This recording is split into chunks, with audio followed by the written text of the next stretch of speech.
All right. So, a couple more things about the committee, and I want to bring in someone who would be very important in sort of transitioning you to the next chapter of your life.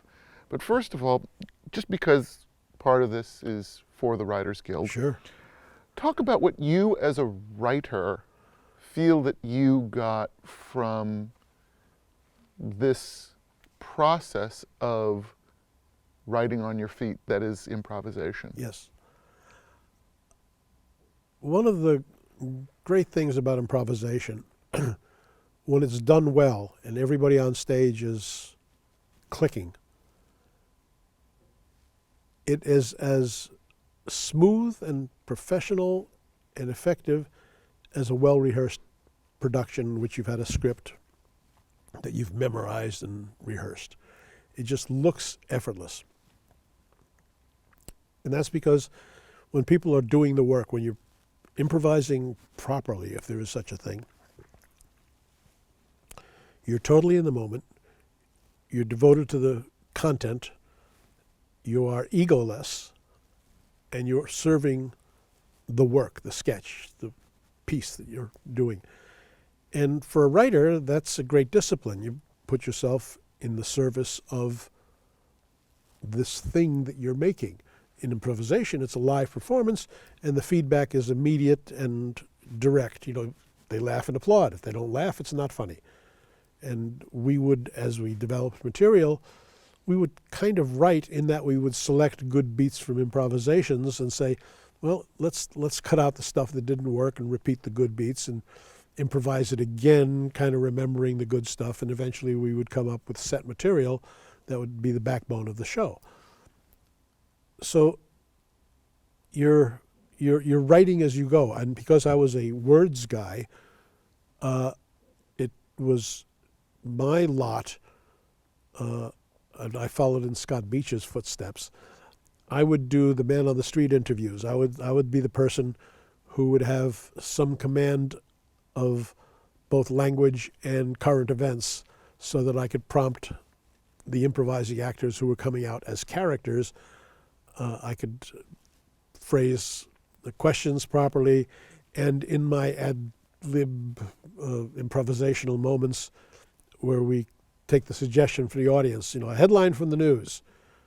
And it was we all read the papers all the time. We were a company that was dedicated to current events.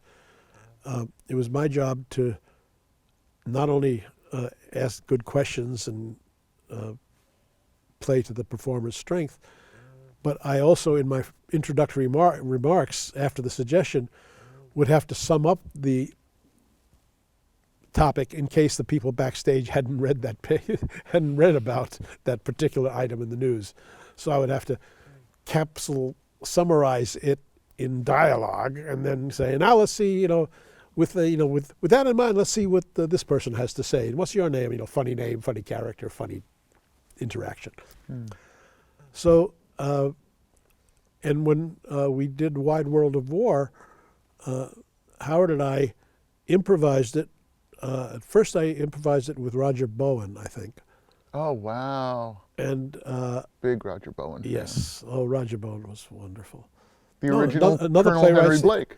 Yeah, Colonel Blake. And also he was in Playwrights Theater in Chicago. He was in one of the early Compass companies. He's a real veteran. And he was I left out Roger Bowen. Roger Bowen was in our company. He was fabulous. And then he set up a rival, or I would say a competing improvisational company in San Francisco. The Pitchell Players, yeah. Right? Who I think are still around to this day. No. Really? Yeah, some of them. Roger's wife, Ann Bowen, in Greenwich Village in 1960-61, Ann was staging plays in coffee houses. That's how I met Ann before I met Roger. And then I met Roger when he joined the company in San Francisco, and he was in our company. And Roger and I improvised the first iteration of Wide World of War, and then Howard and I sat down in rehearsal and kind of wrote it out so that we could be fluent, because it didn't lend itself to improvisation to freeform improvisation. It's But so many of the best, certainly comedy writers, and you think about everybody that's sort of come through Second City and of late the UCB theater, came out of improvisation. So if you could say for you what improvisation gave you as a writer that sent you into this long distinguished writing career, what do you think it was? When you've improvised stuff and it works, it gives you a certain insight into what works. You kind of, since you are improvising usually in front of an audience, not in a workshop, you have to be cognizant of the audience. You can't ignore them and immerse yourself in the work in true actor studio, do, feel, become style. You have to be, you have to listen you have to hold for your laughs at least. Right. So when I started to write things down for performance and for other performers, I knew from my own experience what would work. I understood where to put the setup line, and how to put the funny word at the end of the joke, or kind of all this unwritten comedy stuff. As a practitioner, I was better able to write it. And one of my chores as a stage manager, for copyright purposes, we would tape all the performances. And when a sketch became part of the repertoire, it was my job as stage manager to reduce it to a précis or an outline description that could then be registered as for copyright. So you were almost the company scribe. Yeah, in effect, I was a company scribe, and Jim Crana, after me, did it and did it very well. Wow. That archive is somewhere. It exists, but I don't know where. Wow. And also when you're improvising with a company, sometimes if something comes to you that you think would add to what's happening on stage, you can either go on stage and say it and add to the hilarity, or in workshop or afternoons, you can say to the actors who are performing the sketch, hey, I just, while you were doing it last night, I thought it would be funny if you would do this. And they could either try it or not. And if it worked, then it became part of the sketch. And because we were extremely selfless in the work, it fit that axiom of, you can achieve greatness if you don't care who gets the credit. So we didn't care too much about credit. That was one of my bones to pick with Alan. Is the Meyerson. With Meyerson, yes. That the company was always known as a committee, and we were never billed by name. We would say who we were on stage. Good evening, I'm Carl Gottlieb. Good evening, I'm Scott Beach. But we were identified by our, on our photographs in the lobby, and as a group we were always identified. But part of the agreement of being in the company was that you had to subsume your own ego into the performance gestalt, if you will, of the company. It was all for the sketch. It was theatrical socialism. Yes, thank you. Theatrical socialism describes it in many ways. From each according to his ability, to each according to his need. Classic Marx, Engels. So, and we were doing political material, so it all fit. It was all appropriate. Then we came to Los Angeles and started to work here. And we had a theater on the Sunset Strip. You, as I recall, were at what is now the Tiffany Theater. What was the Tiffany? Now it's an office. Now it's a hotel or something. Oh, is the Tiffany no longer there? It's no longer. It's gone. Oh, long my God. gone. Okay, I've been gone from LA too long. Yes, it's part of that where it was on the Sunset Strip, just west of La Cienega Boulevard, Right. where Dino's Lodge was, and our little theater, the Tiffany, had been a movie theater. And then when we opened it, there was a little marquee on the outside of the theater that was also 77 Sunset Strip. That's where Kooky Lend Me Your Comb worked as a parking cars Right. in that show. So we had a little Hollywood tradition going for us. We were literally working at the building known to the world as 77 Sunset Strip. Da-da-da-da-da-da-da. Now, at this point, when you came down to have your residency here in Los Angeles, had Rob Reiner already started performing with the committee? He started with us when we came to L.A. While we were working in San Francisco, Rob Reiner, Larry Bishop, It was Joey Bishop's son. Joey Bishop's son, Richard Dreyfuss, and Alan Arkin, David Arkin, Bobby Shaw, and Marge Doucet started an improvisational company of their own in Los Angeles. Rob wanted to do improvisational comedy. Rob and Larry, or Rob and Richard Dreyfuss, would drive up to San Francisco in Rob's old car.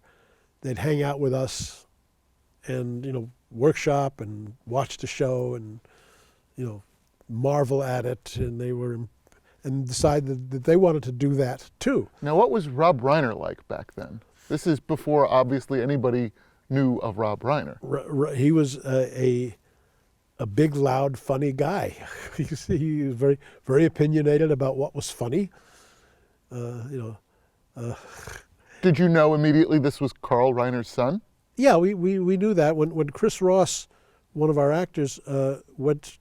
See, what we would do as San Francisco actors, you couldn't depend on movies and television to cast you in San Francisco. Although my first acting job was on a San Francisco episode of I Spy. I'm billed as large man. So it would have to be, and then we could do commercials. There was a woman who ran a casting agency that was like the only casting agency in San Francisco, and she would place us as extras, or we'd work in film companies that came to location. I got to work for Richard Lester, who shot Petulia in San Francisco with Julie Christie and Richard Chamberlain. And Dick Stahl and I have a little scene in there. I didn't know that. Yes, we're in it. As a matter of fact, Petulia is a great film for lovers of improvisation and San Francisco sound music. It's the only film in which the Jefferson Airplane and the Grateful Dead appear. Oh, and perform. Yes. And I knew that. Almost all the committee are in it in one form or another. Larry Hankin, me, Dick Stahl. And Richard Lester, of course, who famously directed Hard Day's Night. Right. And How I Won the War. Right. So we would, we would. So we're talking about Rob Reiner and Chris Ross. So Chris Ross. See, I'm like the stenographer here. Oh yeah, right. So so what we would do is we would commute. We would go down to L.A. on our day off, which was Monday, which was lucky because it was a business day. We could go, if we could get a casting appointment, we could go read on a Monday, and if we got the job, we could take it.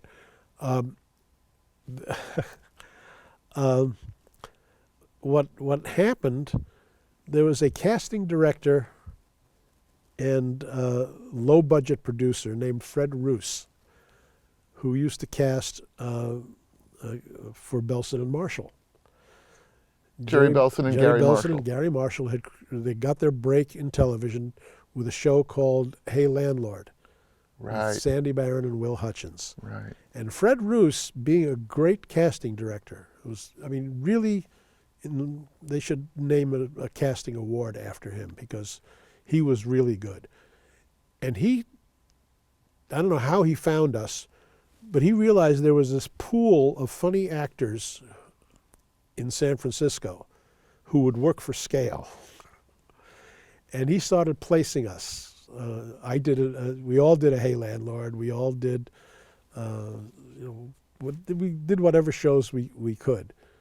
But Fred Roos, got us in the door, and then we would try to get more jobs. So Chris Ross, so Rob Reiner and his improvisational pals would come up to see our show, and then we'd ride back to Los Angeles with them on our day off. They'd come up on the weekend.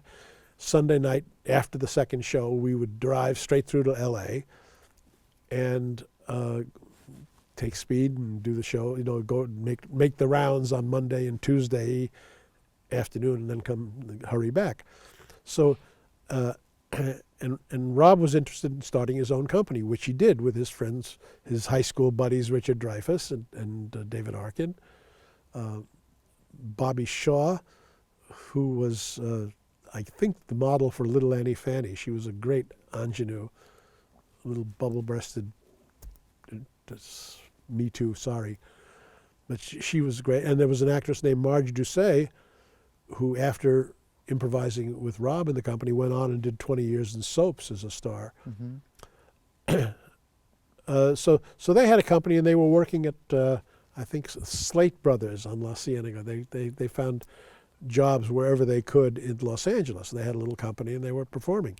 And Chris came back from, and the Reiners had a house on Rodeo Drive in Beverly Hills, and they had a guest house where Rob's friends could stay when they were in town. It was because we couldn't afford hotels and stuff.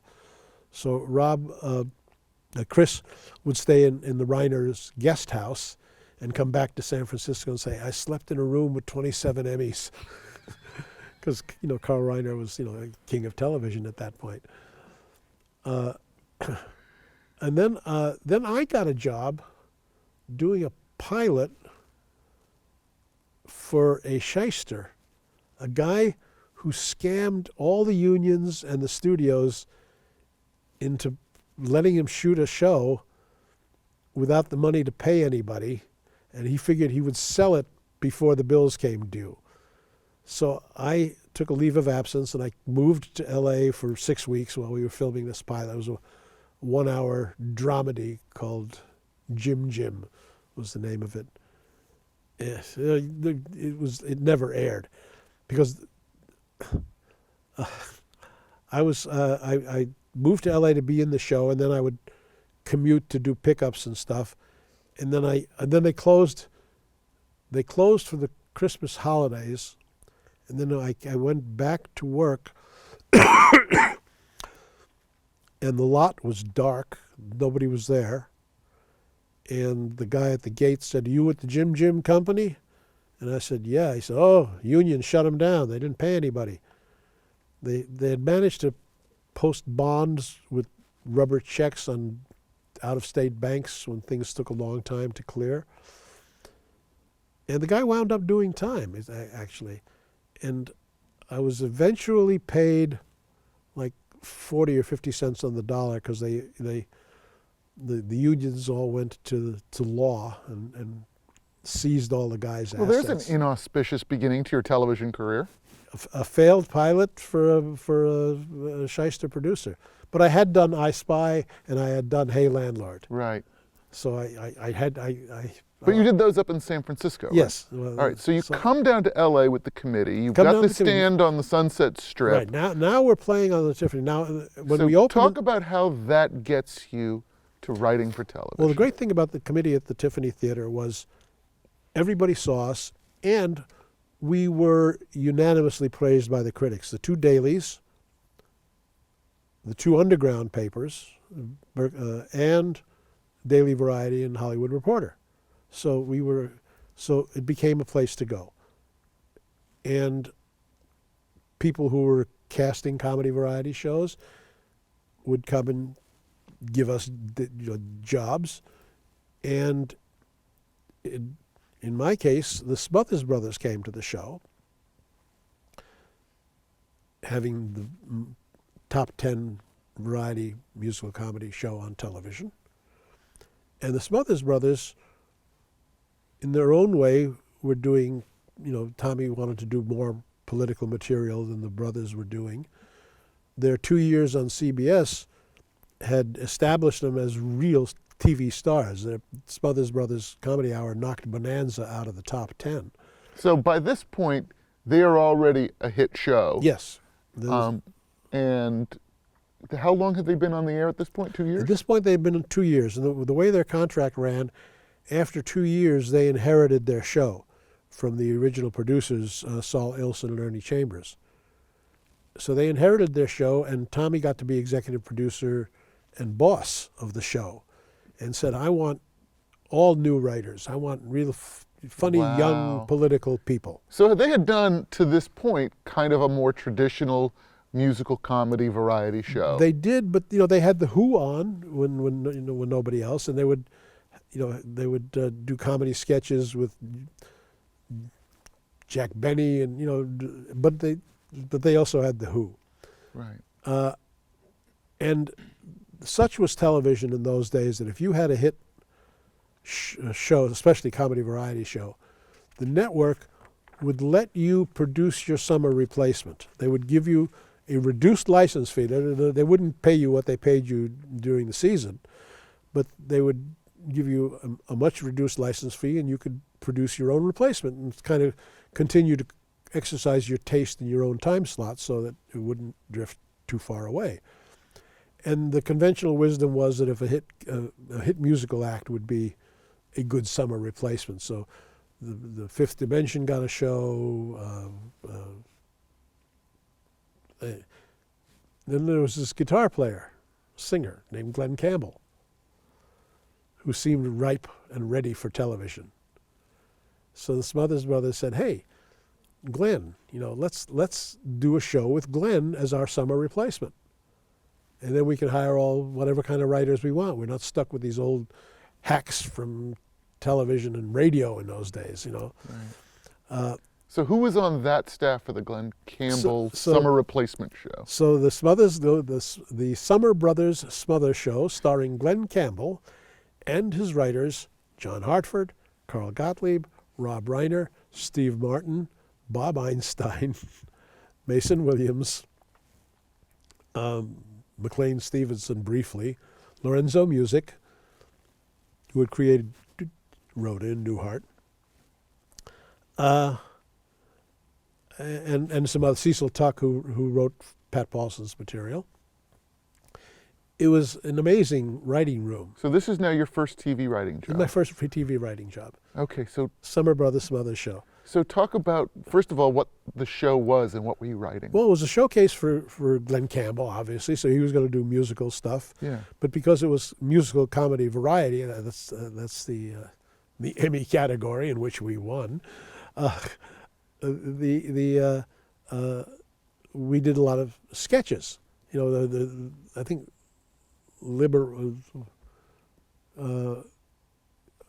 and we did very political material. If we could. I think Glenn had, I think Joan Baez, I can't remember if we had political guests, but Tommy was constantly pushing the envelope with Vietnam War references and Nixon references and jokes, and some of us on the staff, particularly me, who came out of that social satire background, got to write material that was A, in our wheelhouse, B, that the Smothers liked for themselves to do or their guests, and C, it was socially relevant material which fit Tommy's model and Mason Williams, who was pushing Tommy to be more, I won't say pushing him to the left, he was pushing him into doing comedy about the world we live in. I don't know what you would call that. Now, how hands-on was Tommy with the Glenn Campbell show? Tommy and Dick really ran the Glenn show. They were basically rehearsing because they were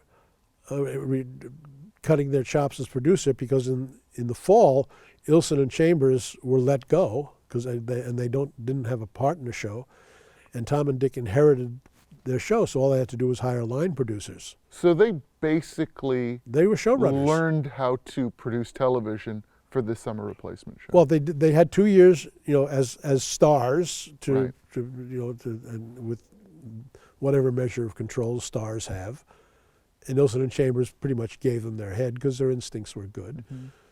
And then they got the Campbell show, where they got a staff that was of their own choosing. Mm-hmm. And then when it came time to do the show in the fall for the network and return to the Smothers Brothers Comedy Hour, all the elements were in place. Fresh new writers, artistic control, Mm-hmm. and a place in the ratings that allowed them a lot of latitude. So who ran the writers' room? Was it Mason Williams? No, Tommy hired Alan Bly, Oh, okay. who had been partners with Chris Beard Right. from Laugh-In. But Alan Bly became our producer. He was like our executive producer, and Tommy was hands-on and would go over all the material. Dick was less involved in the day-to-day production. He had other interests at the time. But Tommy took a very active interest in the show and was a very hands-on producer. All right, so let's talk about that group of guys in that room. First of all, you got to know Rob a bit from improvising together Sure. on stage, but Yeah. this is someone obviously that would be, very important going forward in your career. Sure. So talk about writing with Rob. Well, it was great working with Rob because of his growing up in television comedy. Consider his pedigree. He was like 22 years old and had an opinion about everything. He was loud and opinionated, and generally right. But it was kind of funny to see him at age 22 telling everybody else what was funny. Now, what about Steve Martin? Did you know him as a comedian? Yes, prior to this? again, comedy was a very small world in those days. I mean, there were no comedy. You got to remember, there were no comedy clubs. If you were a comedian, you could work single, or you could open for a musical act, and you played jazz clubs. Even Newhart and Mort Saul and Lenny Bruce played on bills with bands, music with jazz. Well, I know Steve Martin's first album was recorded in San Francisco at the Boarding House. Right, which was a great comedy venue, and Steve was, so I knew Steve, I guess from comedy. I seen him at the Ice House or someplace, because the great thing about the committee was that we were dark Mondays, and most nightclubs were dark on Sundays. So on Monday night, you could go to the Troubadour or to the Ice House or to Slate Brothers or Red Fox's Club. You could go see comedy, in performance. I saw Lenny Bruce in San Francisco on dark nights, and also because North Beach was a happening place. There were Lenny Bruce used to do breakfast shows, which was at 2:30 in the morning after the bars closed, and the breakfast shows that Lenny Bruce did were the best he's ever been. Wow. Because he was playing to an audience of topless dancers and bartenders and managers and street people, and it was a great. You didn't have to explain audience. the hipsterisms to those people. Yeah, they got it. Yeah. So and we were all, of course, influenced because we, as performers, on our night off, got to see Lenny Bruce work. Wow. So that, and he was doing what we were doing, which is making it up as he went along. So at this moment in time, and I'm not even at Smothers yet, we're at the Glenn Campbell show, what's Steve Martin like? Just as he is today. He was reserved off stage and serious about the art and craft of comedy, and he enjoyed performing because he would do banjo duet he would play with Glenn, and they would do John Hartford songs too. John Hartford was there because he had written Glenn's big hit, and that was a theme song for the show, was Gentle on My Mind. Mm-hmm. And John Hartford had written that. I guess that's funny thinking about the Glenn Campbell and the Smothers Brothers of it all. It makes so much sense that Mason Williams and Steve Martin, who were not only funny but gifted musicians, would make sense in this world as well. Exactly. And they also understood concept comedy. I mean, we did a sketch with Liberace, and Liberace was, you know, obviously the consummate showman. But when he came to do our show, Smothers, he was game for whatever we would, you know, ask him to do. So we did a sketch where he was playing the Minute Waltz,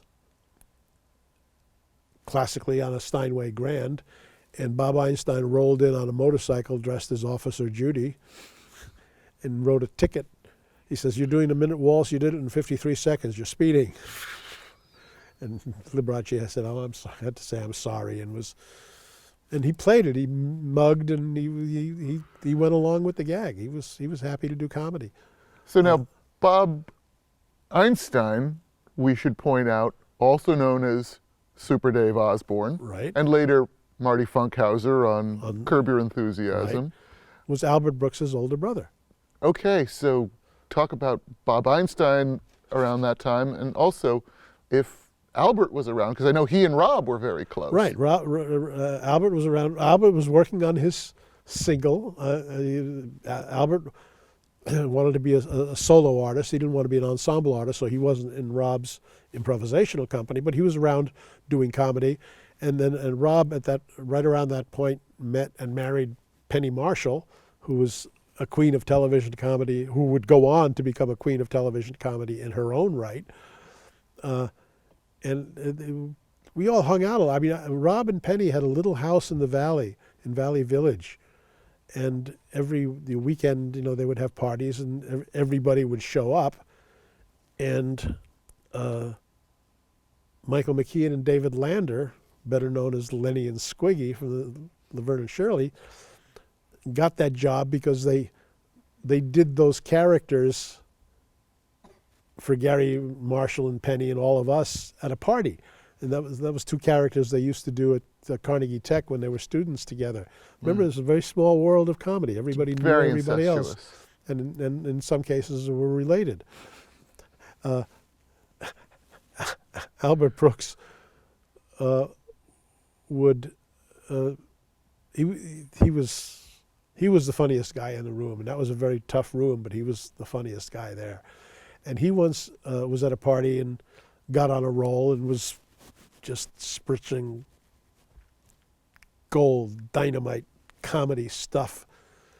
And when he finished, he left. He left the party because he couldn't top himself. He had a showman's instinct. I'm not going to try to top myself. So he left. Then he had to call from the street an hour later. He said, "Rob, I left my wallet at the house. I don't want to go back. I did so well." You know? So Rob had to go out and give him his wallet. Hilarious.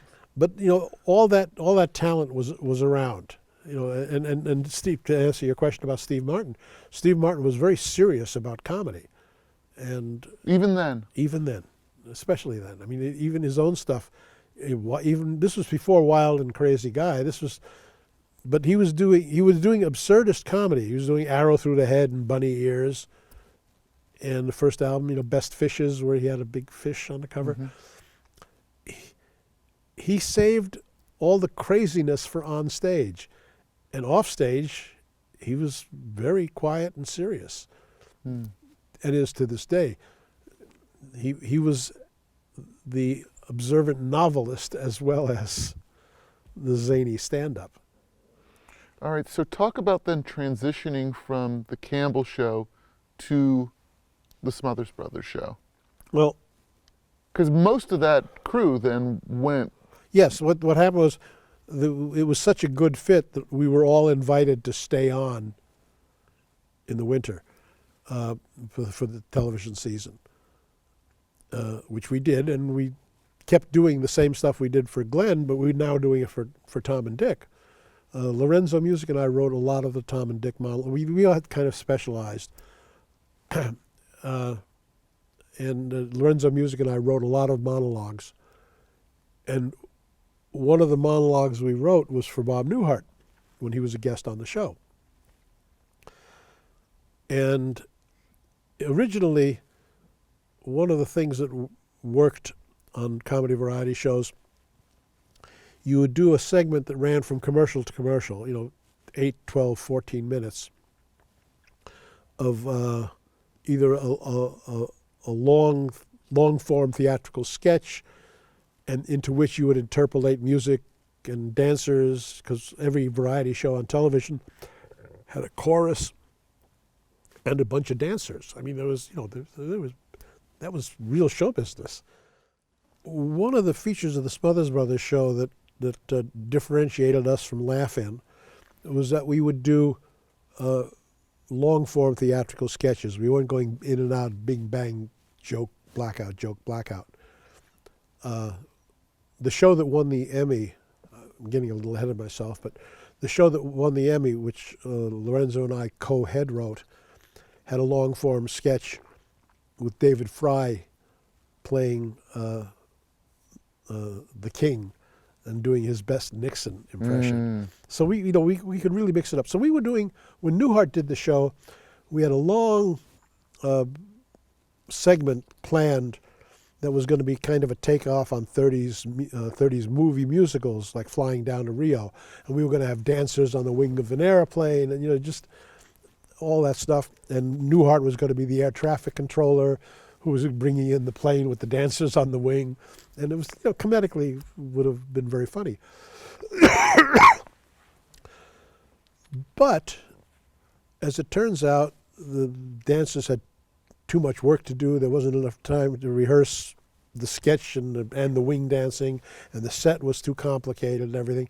So slowly the segment grew smaller and less ambitious until it was just a monologue for Bob Newhart. And we wanted a new monologue, so Lorenzo and I wrote something called The Air Traffic Controller, in which Newhart plays an air traffic controller. And that monologue, it worked very well. Newhart we did a good job of writing it. Newhart delivered it great. And then Newhart was still working, obviously working in Las Vegas and touring. He was a huge star. So Newhart went to the producers of the show, Alan Bly, some Smothers, and said, "I loved that monologue. Can I have it?" And they owned it because we had written it as writers for hire, but these were the kind of mensch that they were. They said, "Make a deal with the boys, pay them." You and Lorenzo Me and Music. Lorenzo. So Bob Newhart made a deal with us, paid us good money, and incorporated air traffic controller into his act. Then, when Newhart, a year or two later, was going into network television, he remembered this funny bit that some television writers had done for him, and he got in touch with Lorenzo. And Lorenzo had a new writing partner by that time, Dave Davis. Right. And Lorenzo and Dave pitched Newhart on the concept of his show, and Newhart hired them and did the Bob Newhart Show, which became a huge hit. And to Lorenzo's credit, when they did the TV Guide article on the Newhart Show, they talked about how Newhart had spotted Lorenzo on the Smothers Brothers, and Lorenzo wrote a note to TV Guide saying, no, there were two of us in the room when that sketch was created, and it was Carl Gottlieb and I who wrote that. So, yeah. Nice to get the acknowledgement, but would have also been nice to have co-created the Bob Newhart Show. Yeah, I wasn't invited to do that. All right. Nice that Lorenzo tipped a hat. Yes. Several years later, Lorenzo did a pilot. By that time, he was doing Carlton the Doorman, and he had He was the voice of Carlton the Doorman on Rhoda. The Doorman on Rhoda. Right. And he was going to get a show of his own. And we did a pilot together that we co-wrote. And it was a little half-hour absurdist pilot comedy variety hour. It was very funny. But it didn't sell. And then, so Lorenzo decided to do a different pilot with starring himself. And I said, well, okay, but if you use anything from the pilot that we wrote, pay me. And Lorenzo didn't want to do that. So he created his own show independent of everything that we had done. And it was an unfortunate choice. Carson did a joke. Who was the character with the Carsonian? Karnak? Karnak. He did a Karnak joke about being tortured to death, and the answer was watching the Lorenzo music show. Lorenzo took a lot of hits on that. So if you're going to not work with Carl Gottlieb, you got to be pretty good. You got to do it better. Okay, one other writer in that writer's room I wanted to ask about, because you know I'm obsessed with him, and I know he was Tommy's favorite comedian, was Murray Roman. And I don't know that there's a lot in this Television Academy compendium of interviews covering the body of work of Murray Roman. I think Murray Roman is a definite footnote to comedy history. Murray Roman was a comic, stand-up comic, who was very much influenced by Lenny Bruce and wanted to be Lenny Bruce. But those are tough shoes to fill, and he was not very successful. But he had played on the bill with Tom and Dick here and there, and when the opportunity to assemble a group of writers, and I'm sorry I didn't mention him when I mentioned the new hot, young, funny writers. Murray had a couple of records, the comedy records that he had made for a company called Tetragrammaton, which was run by a guy, Bruce Silver and Bill Cosby. This is Bill Cosby's record company. I didn't know that. Okay. So they hired Murray as a comedy writer, and he was as effective as anybody else in the room.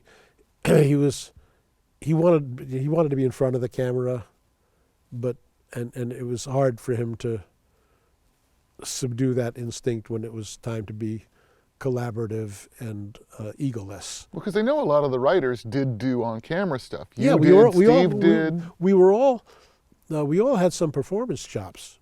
I mean, I certainly wasn't, a performer at the Steve Martin level, but I had worked in the committee for 5 years, so right. I knew my way around a stage, and so did Rob, obviously. So and Bob Einstein was Albert Brooks's brother, and his father was a radio comedy star. So there was a lot of performers in the room. So we were always utilized as sketch players rather than go out and have to hire an actor who you couldn't be sure if he would deliver a performance. One of the writers, generally the writer who created the sketch, sadly you could not write the big jokes for yourself. You had to give them to the stars. But if the sketch required a live body who could deliver a joke, we all got that job and kept performing in sketches on the show.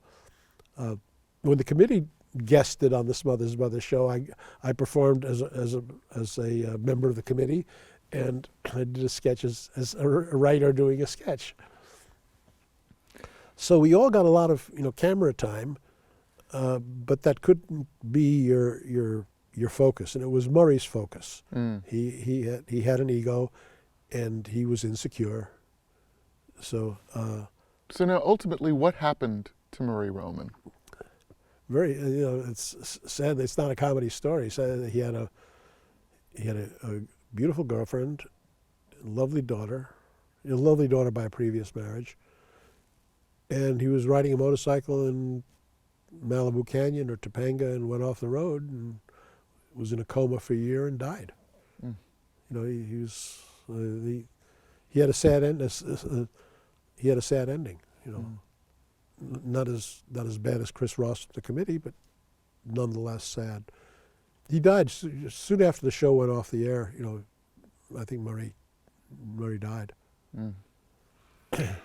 McLean Stevenson. One of the things that I was thinking about as you were talking about the fact that all of these writers were also performers is I've heard Rob tell stories of having to pitch sketches, and that was almost dependent on the performance of those sketches as the writing itself. Well, Do you have any memories of having to perform sketches to get them onto the show? Yeah, it always helped if because the way a writer's room in a variety show or in sitcom works, ideas are thrown back and forth, batted around, fleshed out.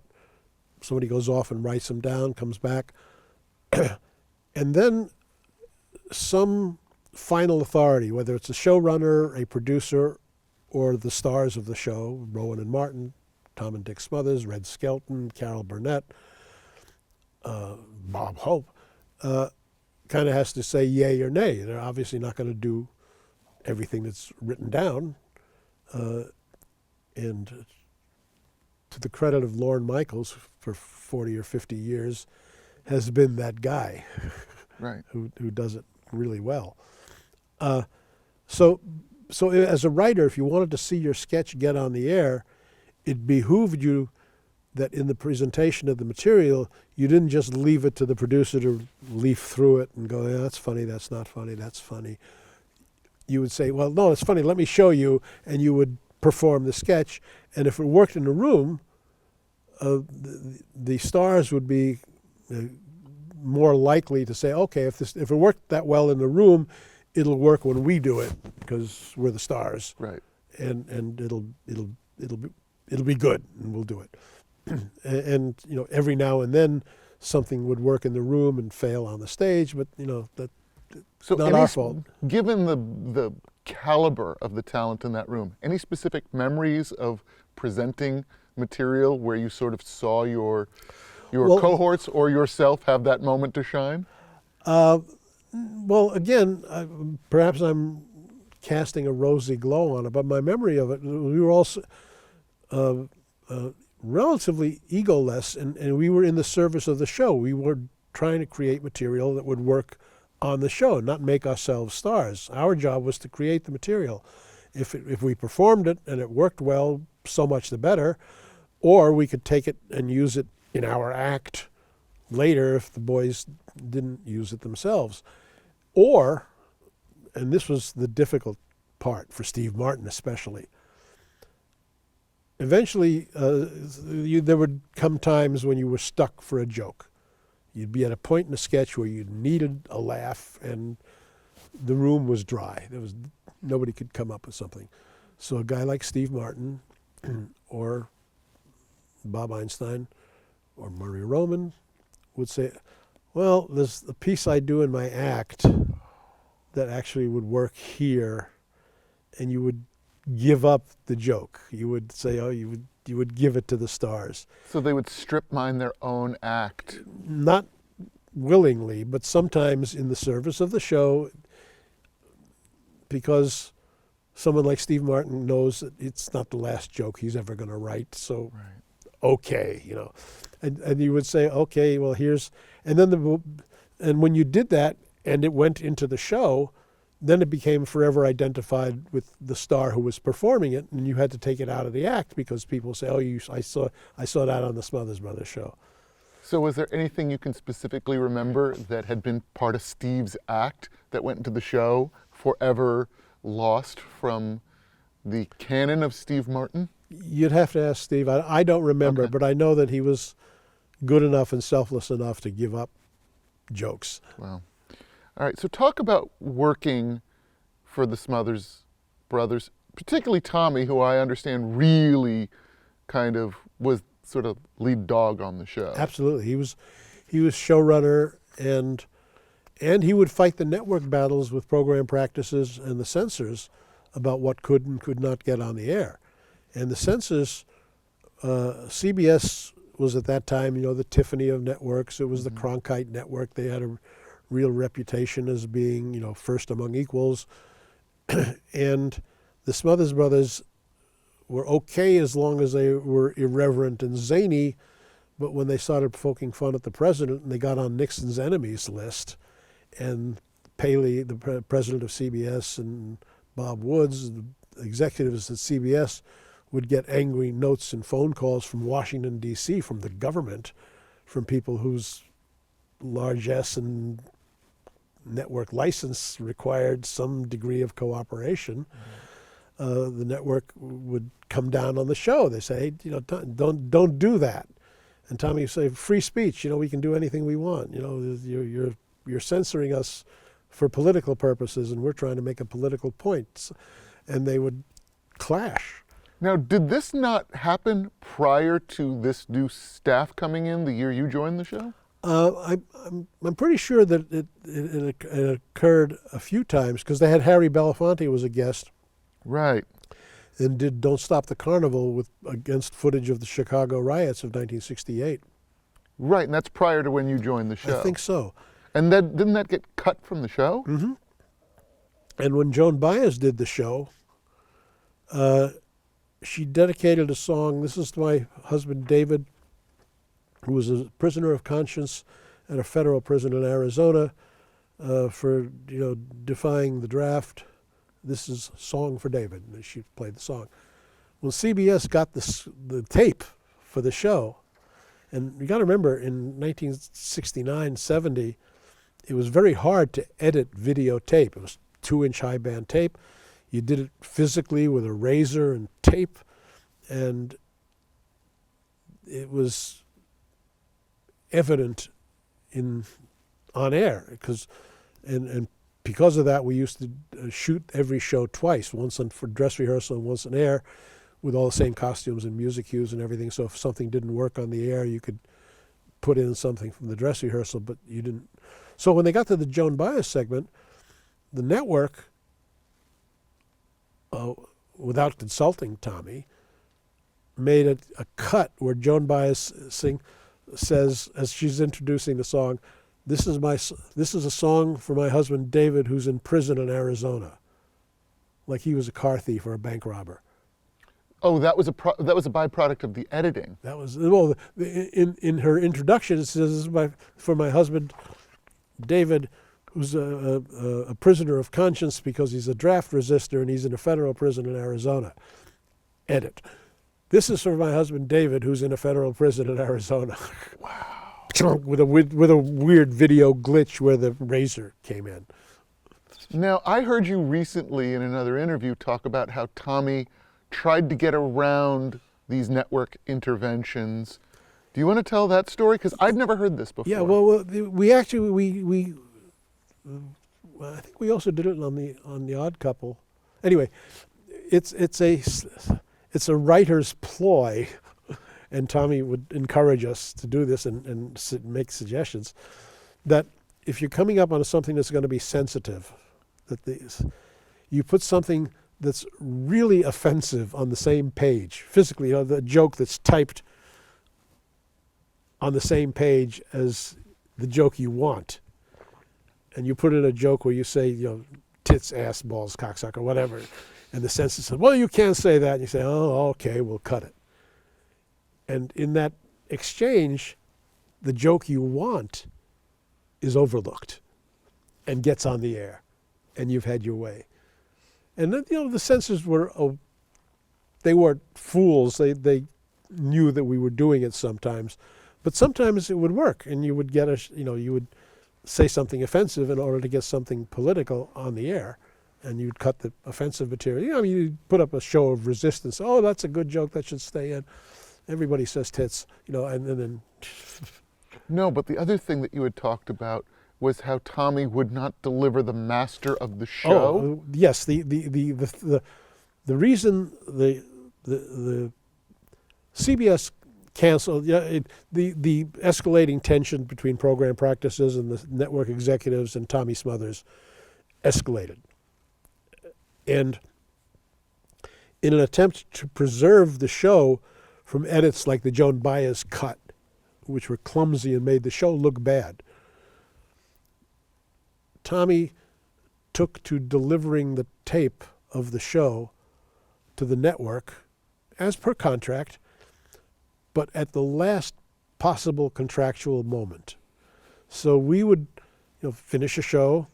It would be, put together, sweetened, edited, and then Tommy would delay delivering the 2-inch master tape to New York because it had to physically be in New York in order to go on the big machines at the network headquarters to go out on to the network.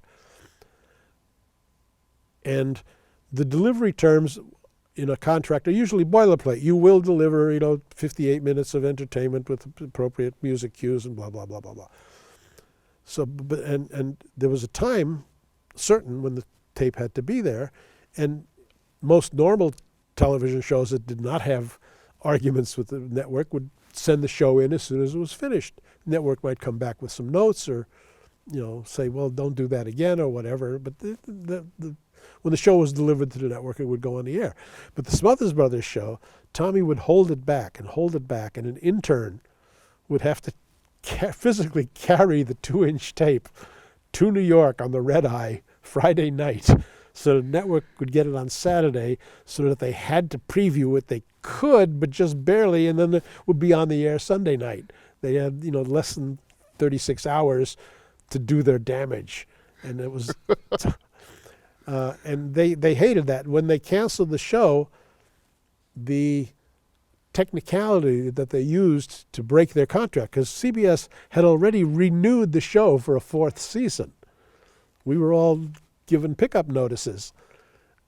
And then they canceled us because they were arguing with Tommy. And as a pretense, or as a legal pretense for breaking the contract, because CBS was breaking the contract with the Smothers Brothers, they said, well, you're not timely delivery. You weren't delivering on time. And 2 years later, when it wound its way through the courts agreed with Tommy that the show was being delivered on time, but the network, maybe not to the liking of the network, but that they should have written the contract differently. And then we learned, and if you read the transcripts of the trial, which are a drama in itself, it turns out that the reason the network wanted the show early was that they would put it on closed circuit and preview it to the affiliates. And Red State affiliates and Bible Belt affiliates, if they objected to stuff in the show, could mark the time in the show and actually would instruct the transmitter engineer in Lake Charles, Louisiana, to dump the audio at the offensive moment when the president was being called a jerk or whatever joke we were making. And transmitter engineer and the home audience had no idea that this was censorship. They just thought, oh, wait. They just thought there was something wrong with their set. Bang the top of the, oh, well, the sound's back, never mind.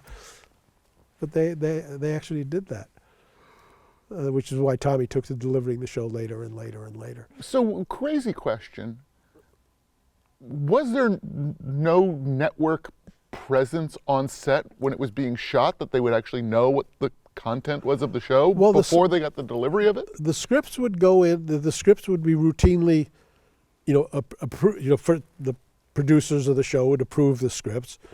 They go to Mimeo and be distributed, and the copies would go to program practices as a matter of routine, because networks, since their inception, were working, in the public interest and had a license, that depend on the federal government for broadcast license, and they wanted to know what was going out on their network.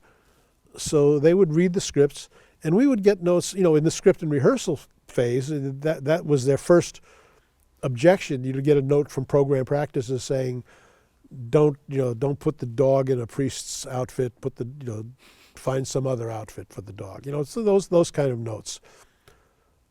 I have a network note I wish I had saved from the Lorenzo Music pilot, where we had somebody was drinking a glass of wine who didn't want to drink, and they dumped it in the dog's dish, and the dog laps it up with great interest and staggers around. It was a joke. And we got a note saying, omit wine drinking dog joke, wine drinking dog bit, omit.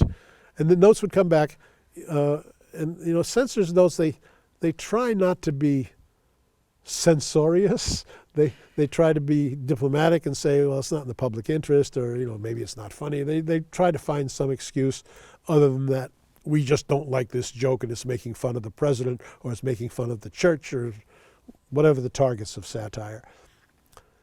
So first line of defense is program practices, who sends memos. And then if you're Tommy Smothers, you ignore the memo and you shoot it anyway. And then if your program practice is watching on closed circuit in your office, you say, "Oh, wait a second! I thought I thought we agreed to take that joke out." And Tommy said, "I don't know. I must have forgotten, or the pages got in. I don't know how the page got in the script, or whatever back and forth they would have." But the network was always conscious of the material, and to some degree wanted to cooperate because these were big stars who brought in a lot of money. But at the same time, they were getting notes from the White House saying, "Stop it." Now, through all of this, the show is still a top 10 show. Yes. Yeah, we never dropped out of the top 10. And then I probably one of the few shows in television history where we were canceled and then won the Emmy.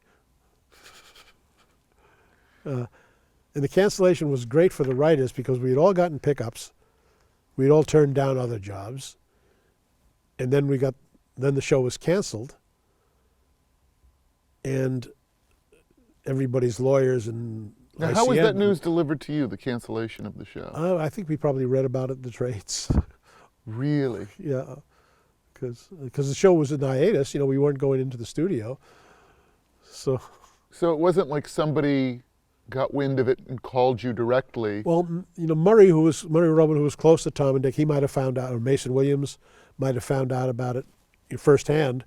But us, me and Steve Martin and the other guys, either read about it in the trades and started calling each other, and by nightfall we all knew.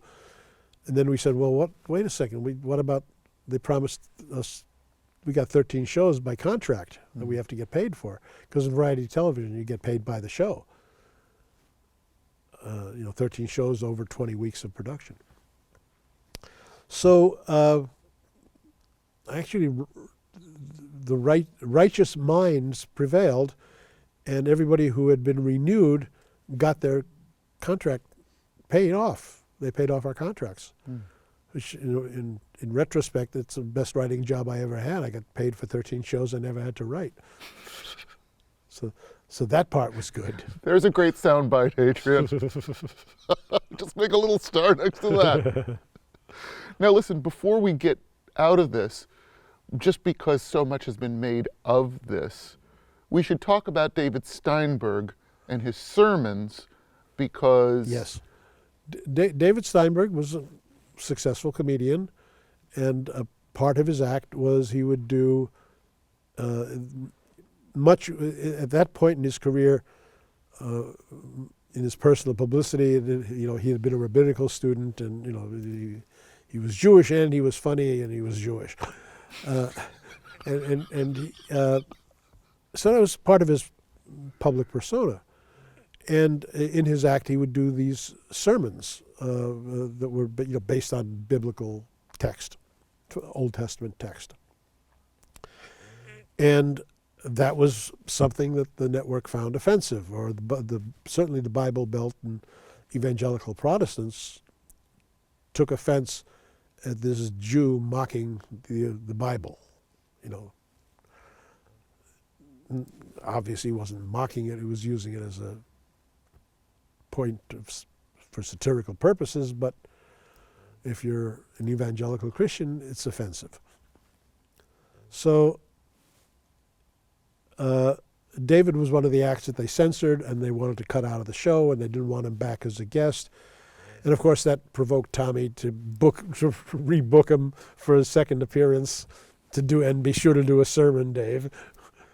And David Steinberg had a very canny manager who made much in the press of David Steinberg's responsibility for the canceling of the show. So David probably got more credit than he was due for the cancellation. I think the real reason was, and this will have to be explored in a book someday, the personal clashes between Tommy and Robert Wood of CBS. It was a real clash of temperaments and personalities that led to the cancellation. And Bob Wood was the head of programming. Yes. Yes, David Steinberg was doing material that was specifically singled out by the network as offensive and stuff that should be censored. But so was Joan Baez, and so was Harry Belafonte. David wasn't the only one. But he was featured, and his bits were very funny and memorable. So, yeah, David Steinberg's act helped get us canceled. It was just one more piece of evidence that the Smothers Brothers were subversive and didn't support family values and were anti-church and anti-American. Yes, and he became the poster boy for that. So then talk about what winning the Emmy after cancellation meant to you and to your colleagues. Well, obviously it was in terms of our egos and the academy in which we sit. Laugh-In had been winning comedy variety for a couple of years running. And at the Emmy Awards ceremony that year, one of the first times I ever wore a tuxedo in public, we all got to go to the Emmys. And when they announced this, and now for Best Comedy Musical Variety, the nominees are, Laugh-In, Rowan and Martin, George Lauder, Smothers Brothers. And before the nominees were finished being announced, the Laugh-In crew was starting to get up to go on stage. And then they announced the Smothers Brothers Comedy Hour. And all the Laugh-In guys had to sit back down while we went up on stage and collected our statues. And of course, when you win an Emmy, you get to hold it on stage, and then as you walk off stage, they snatch it back because it has to go to the engravers because they don't engrave the statues. The Oscars, I think, are engraved before the ceremony, so they're not a complete secret because somebody knows who won because they. But the Emmy came without names on it, and then the names get added later. Did you know that when you went up to accept it? No. Why? Yes. Wait, I just got this. They say, well, you have to put your name on it. Oh, okay. It's a noble purpose. I'll give it up. And it's very interesting. I still have the Emmy in my living room, and the L.A. air has corroded it. It's pitted and stained, and the shiny parts are much less shiny, and there's rusty bits in it. But the name plate is made of different material, and it's as shiny and new as the day it came back, from the engravers. Well, I wonder, since we are sitting here at the Television Academy, if you would like a replacement Emmy. I imagine we could make the request for you. I would love to. I've inquired. There are hundreds and hundreds of dollars to be replated, so I have no idea if they'll ever replace it. But if I can show them what LA Air does to it, I'll be happy. I think there's a follow-up to this interview that we should pursue. All right, can we take a little break? And one little sidebar. When you win the Emmy with a group of collaborators, your Emmy comes back from the engraver with your name first. I didn't know that. Yeah, the order of names is changed on each plaque. This I didn't know. That is a cool little factoid. Final question on the Smothers Brothers show. What do you think the legacy of the Smothers Brothers Comedy Hour is? It's fascinating because in television history, comedy, variety, musical shows occupy a space that used to be occupied only by Westerns, which is they were on the air all the time, and then they weren't. Comedy variety went on for a decade later. Sonny and Cher, Carol Burnett stayed until the very end. But when those shows went off the air, they weren't replaced by equivalent shows.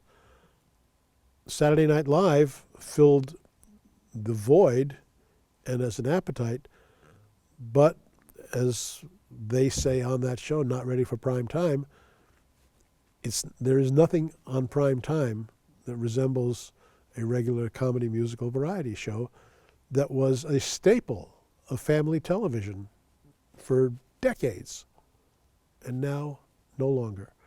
So, but the Smothers Brothers, the legacy of the Smothers, and even the Smothers Brothers who made several comeback attempts on different networks, never succeeded to the same degree.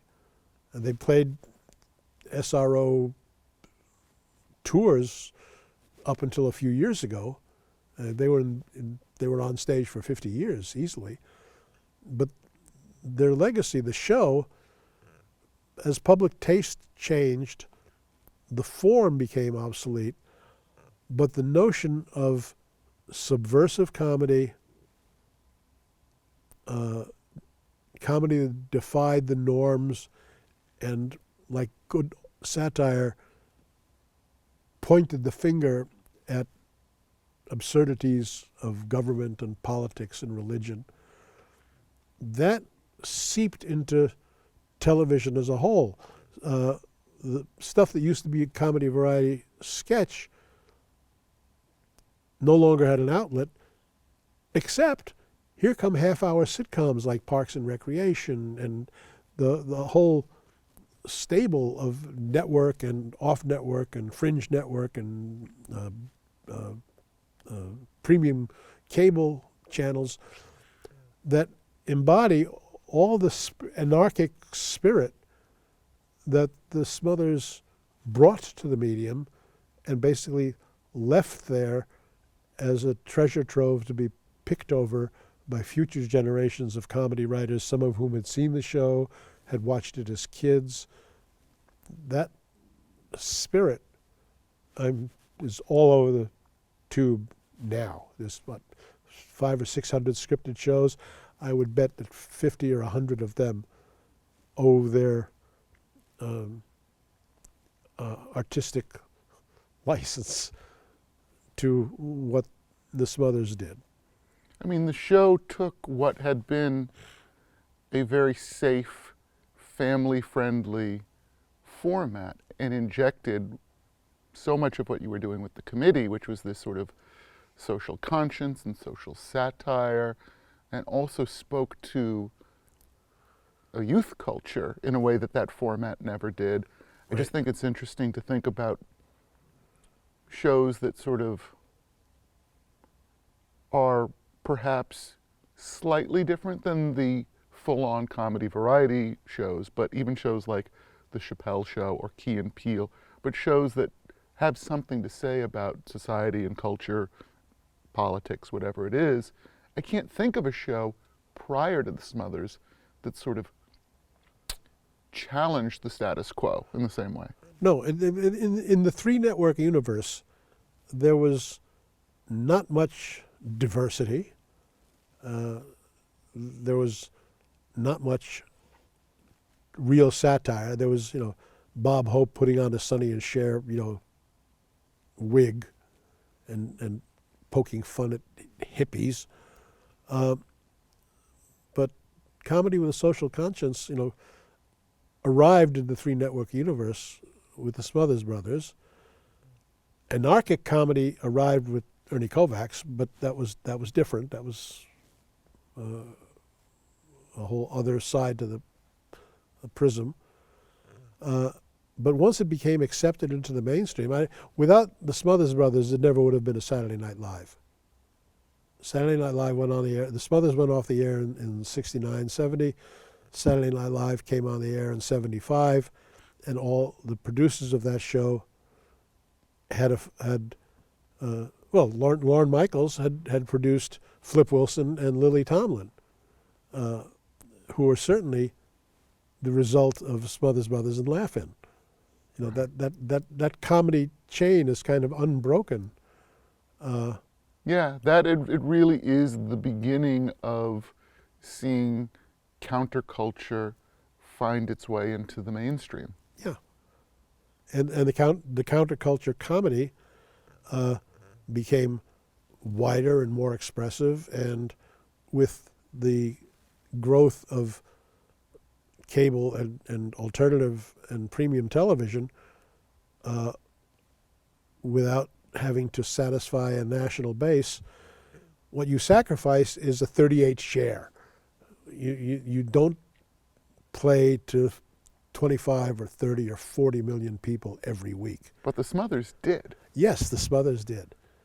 And in the fractured universe, it's not possible. Now you have to be the Super Bowl or the final episode of MASH to get even an audience that approximates what the Smothers used to get every Sunday night. So, I mean, there is an audience out there, but the good thing about the fragmentation is that there's something for everybody. There's social satire, and there's Me Too, and racism, and institutionalized political harangues. Right. All right. Can we break? That's great. Thank you, Carl. All right.